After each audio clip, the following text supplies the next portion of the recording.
at M Engineering, and we're doing the final tuning on the GTR in its full bolt-on mode. If you've been following our series, we've been doing like all these bolt-ons, and finally we have the accumulation of all the bolt-ons, and the last thing we needed to do is get it tuned.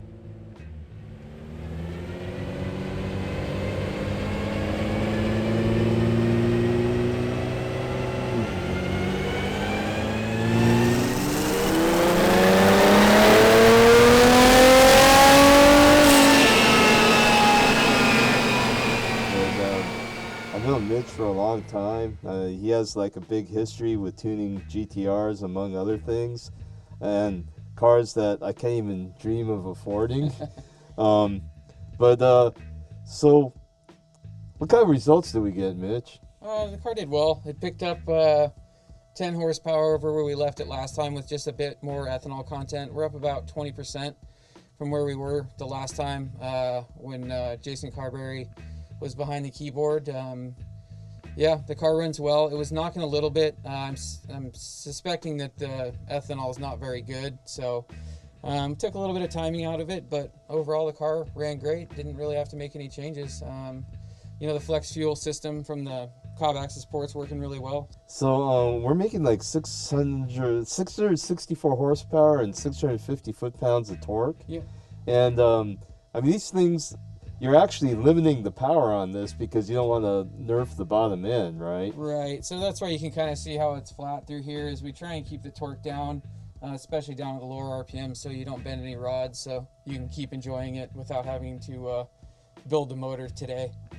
And we're also running the multi-program feature, so we have a like another program with lower boost, so if we're going to be pounding on the track really hard, like a road course, right, we don't have to worry, right? Correct, yeah. So you've got, it's with the access port, you've got multiple map switching, so you can switch down to a lower map, like if you were to go beat on it or give it to your wife, just as a safety.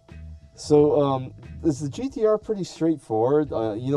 I know like with the Porsche stuff, you were showing me like all the millions of maps in there, and man, that thing was like a nightmare. I wouldn't even know where to start, and I think I'm actually an okay engine guy, but is the GTR that crazy? Honestly, it used to be years ago.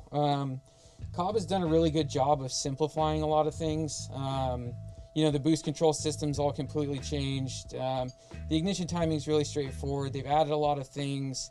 They've really simplified the process. So actually tuning GTRs is really straightforward on the stock ECU. It works really well.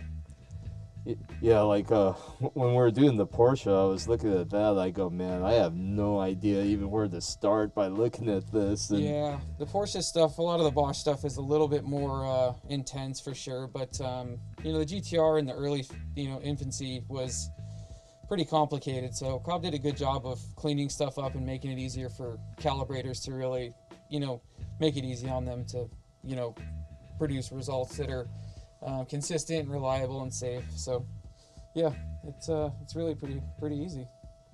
So with M Engineering, we got really pretty impressive horsepower, and it's actually conservative. Thank you, Mitch, and yeah. I can't wait till we do another project. I guess we're Yeah. going to do some more GT3 stuff later. GT3 stuff for sure. So if you like our content and you want to read more about this stuff, go to MotoIQ.com. If you like this video and you want to see more, subscribe to our YouTube channel, and we'll see you next time.